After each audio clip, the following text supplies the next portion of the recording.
Hello everybody and welcome. We're in Microsoft Flight Simulator 2024 and I've pulled out the fan favorite, the B-2 bomber from Mach Studios. By far one of my favorite aircrafts in this sim is the B-2. By far the B-2 is one of my favorite bombers in real life, and I just love the fact we can get into this big behemoth, this flying wing, and the details obviously are really good. Now Mach is still putting out updates for this thing. I believe it's going to be on version 1.9. I believe is what it is right now, but man, this thing is so good and I love flying it. So let's go ahead and get inside and get her started. All right, we've moved to the cockpit of the B-2. Let's go ahead and power her on. Power on the tablet. And we're also going to power on the APUs. Start.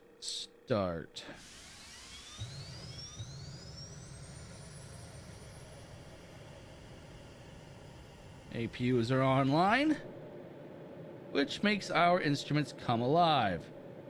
The ejection seats I've already armed right there.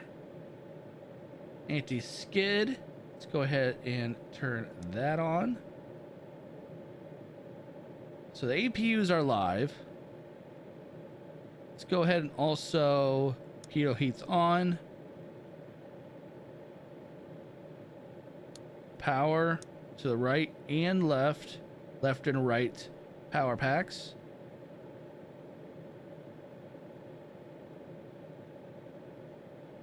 And oxygen, yep, we're good on that. Let's go ahead and turn on the main display, the center display. And we can also get our engines running. Let's do auto start, which then just turns on everything. You can just go through them individually, but you don't have to do that if you just want to turn them all on.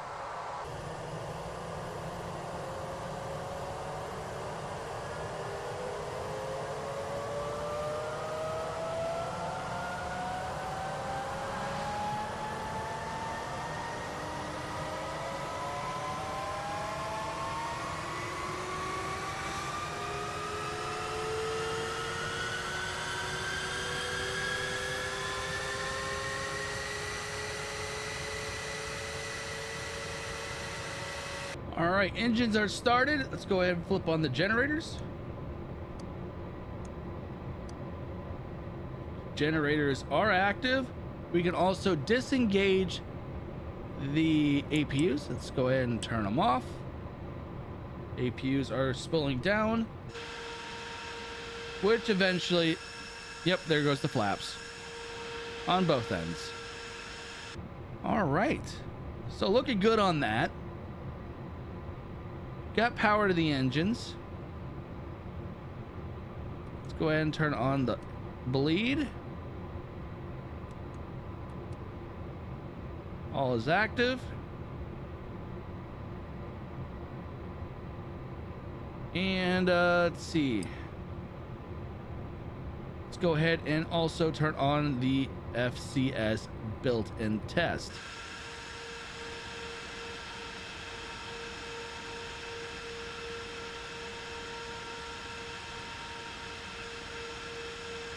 So that tests the flight control systems, which essentially just makes sure everything works properly. And if it doesn't, it'll come back saying, hey, there's a problem.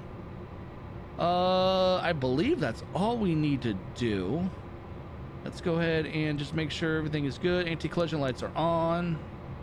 They're on both. Position lights. Bright. Position lights. The flash. All right, so we should be good on that. Overhead floodlights, we don't need that since it's broad daylight. Yeah, we're looking good. We are looking really good.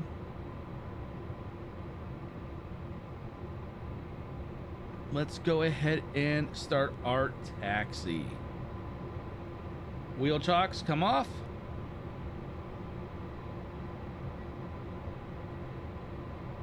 So we should be good to roll.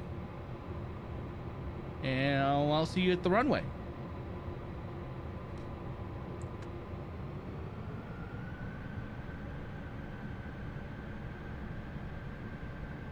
We are now about to roll onto the runway, which we will take off. We're taking off from Whiteman Air Force Base, I believe in Missouri, the home of the B-2s. I believe all of the B-2s are stored here.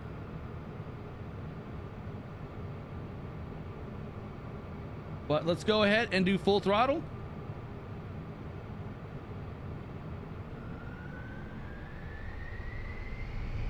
Warning, warning. Oh, I forgot. Warning, warning, warning, warning. All right, I forgot that switch. So it actually opens up those flaps right there.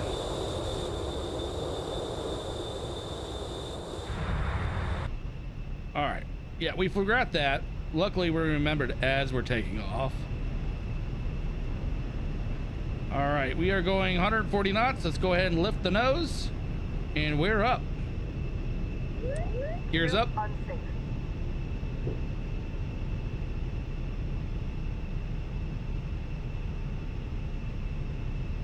So yeah, for the auxiliary, it is right there, engine auxiliary intake controls.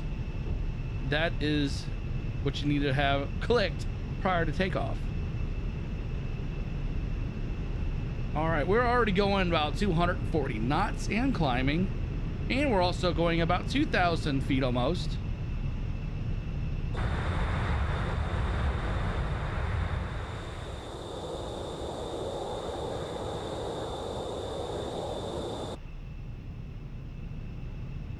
Such an amazing feat of technology, a plane like this. I mean, essentially, it is considered a flying wing.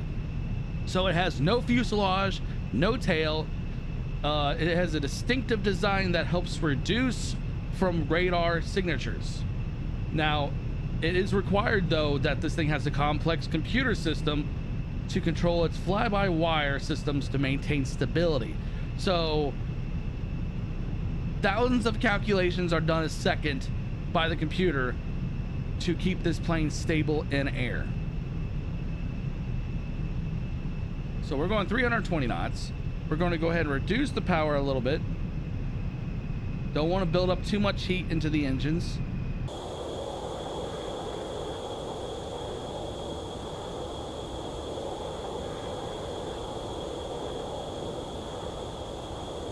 So we are looking good. I didn't even turn the taxi lights on when we taxied. That was a no-no. Let's go ahead and approach penetration mode. I'm wondering if that means just basically it goes into like even quieter, or specific systems get turned off so it's not as detectable. So it's going into a penetration of a enemy airspace type deal. Now inside the plane, it is pretty loud. It is a very loud aircraft.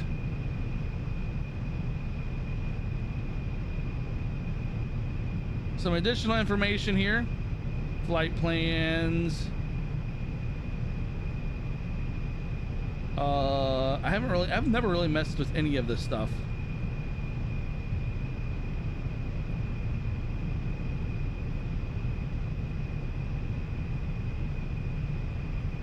Weapons are in-op.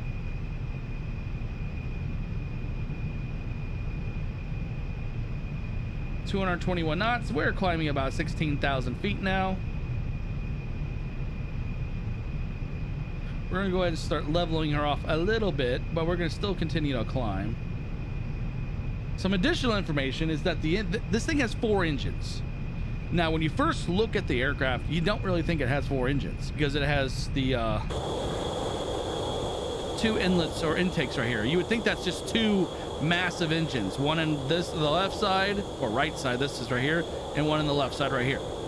No, there are 2 engines embedded into the frame of the plane to minimize noise and heat signatures.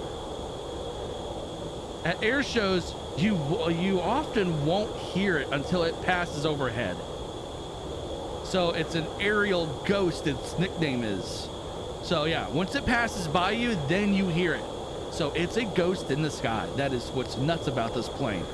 This bomber, and I know that the Raider, the B-21 Raider is coming out. I hope this thing never gets retired, and this thing is lifting its nose still. just like the F-22, I hope it never gets retired. I hope the B-2 never gets retired. Now, I do know the B-2 is super, super expensive to maintain. I mean, it takes, I think it's in the billions of dollar range to maintain it. Now, this aircraft also has a special coating. It has a special coating on board, or on the actual plane itself, to absorb radar signatures. So when the radar bounces off your plane, so if you're in a 737, essentially, radar is going to bounce off you, go back to the radar, and you're detected. The material on this plane, on this bomber, radar pings your airplane, or pings this aircraft, and the material on it absorbs it and gives a radar cross section of nearly nothing. I think it's just bigger than a bumblebee. I know the F-22's radar cross section is about as small as a bumblebee, and I want to say it's a bit bigger for the B-2, but not by much. Now, the absorbent material on this aircraft is extremely sensitive. Even rain destroys it. This is why these B-2s are stored in hangars at all times. They are never outside if they're parked.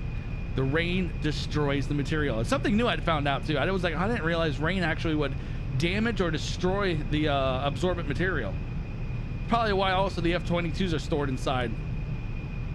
So something else I found out about this aircraft is that when you look at the actual cockpit, the windows right here, it resembles Darth Vader's helmet.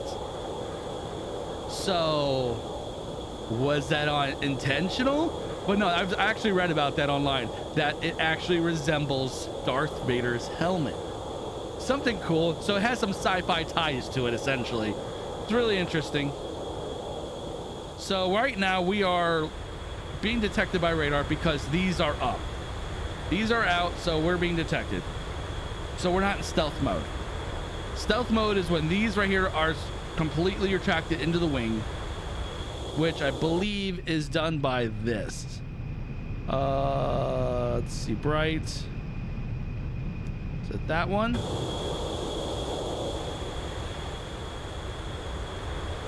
No, that wasn't that one.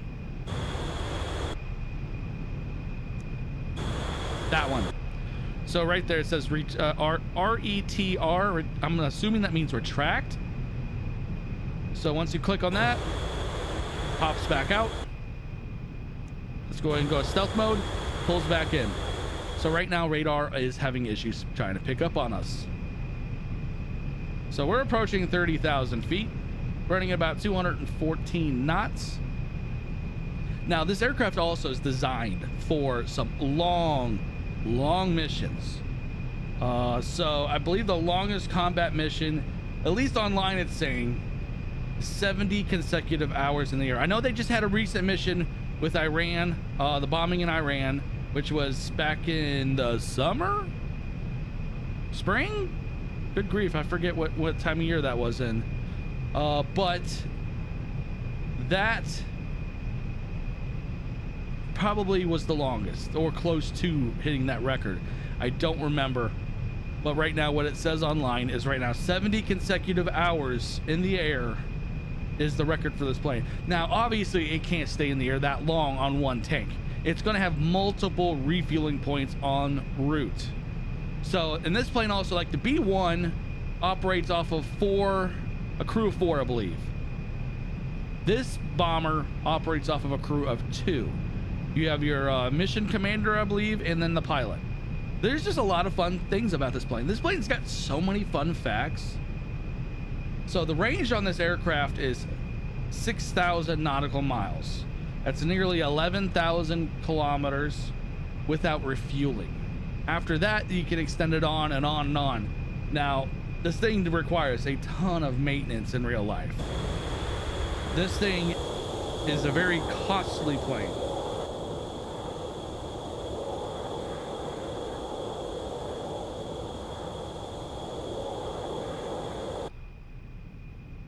So the program cost for the B-2 is $2.1 billion and is the most expensive aircraft ever produced. I'm sure everyone's heard that already, because when the bombing of Iran happened earlier in the year, this thing was like heavily searched online. Like, it was searched so much. It was crazy. Maintenance on this aircraft is very important. Now, I know it says online it requires over 100 hours of maintenance for every single flight hour. So if you think about the 70-hour flight mission that goes on, that's 7,000 hours needed for maintenance. That's kind of crazy. That's actually ridiculously crazy. Of course, I mean, these things don't get really flown a lot, so I guess I get it. But that's just a lot of maintenance, and it's probably why it makes this plane just so ridiculously expensive. Now, I think the cost of the B-21 is going to be substantially lower. The Raider is going to be way lower in maintenance, since it's far smaller. Now, there is only one of these aircrafts. There's only one B-2 that's on display. They kind of I guess you can call it a replica, because it doesn't have engines. It doesn't have any kind of electronic stuff, but it's a full-size display at the Dayton Air Force Museum. I've seen it multiple times. Love seeing the thing. The thing is just massive, but I did not realize that it's the only one in the world or in the country that's on display. There's nowhere else that you can see it on display. But when you see it in person, it's definitely jaw-dropping on how cool it is. The wingspan, which is pretty much a football field. But we are at 40,000 feet. Let's see. I just like giving fun facts because this plane's so freaking awesome. It's a fun aircraft. I've actually never tried the autopilot, and now I'm kind of like struggling to figure out where is it. I may have to do one day a full sit down with this thing to actually learn where the autopilot is. If you guys want to learn about the autopilot, put something in the comment section down below saying you want to know where the actual autopilot is, or if you want to see me do a long haul, like a full flight, like one point to another point. Something fun. I know I've got a request for the what was that, the B-1, which I am planning on doing. Not sure when, but I am planning on doing it. Yeah, I'm not seeing anything about the autopilot, so I may have to do a sit down with it. Yeah, it'd kind of be fun to learn where the autopilot is exactly, so I can just let it do its thing, and I can just sit back, relax. Equipment flow, cabin air conditioning in up.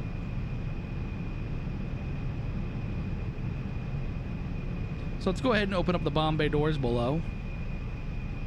So you should be able to come down here to weapon and open.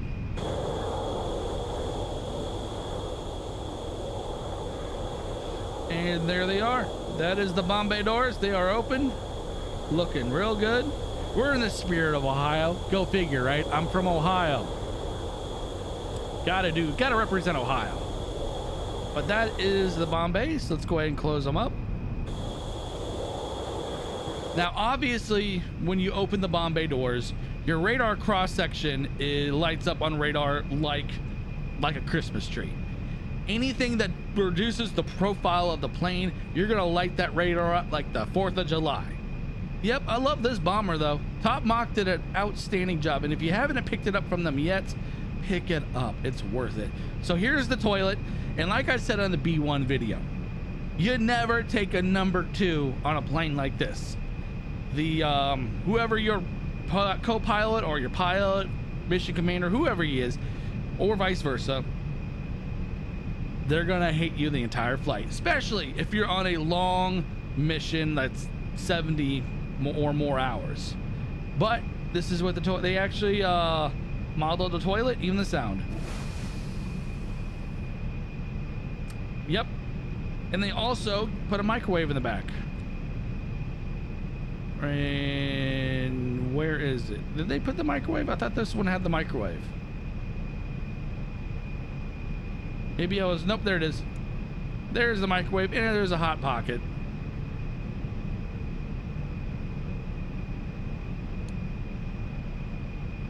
So it has all your amenities to survive up here.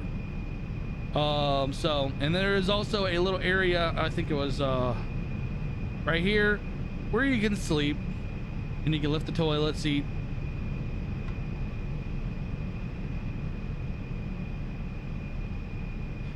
Yep, there's a lot to this aircraft. It's really cool. Turn on your flight crew. You can put your guy right there. I forget how you do it, but you can put him also back in the toilet. You can put him on the floor sleeping. I forget how you did that, since it's been a long time since I've flown this aircraft. Been a minute, but she's a gorgeous bird. I still recommend it to everyone. Pick it up, have fun with it.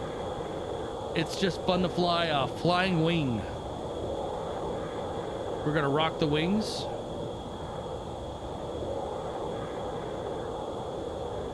Got ourselves a nice contrail on the back. Of course, though, we are at 45,000 feet, just past it.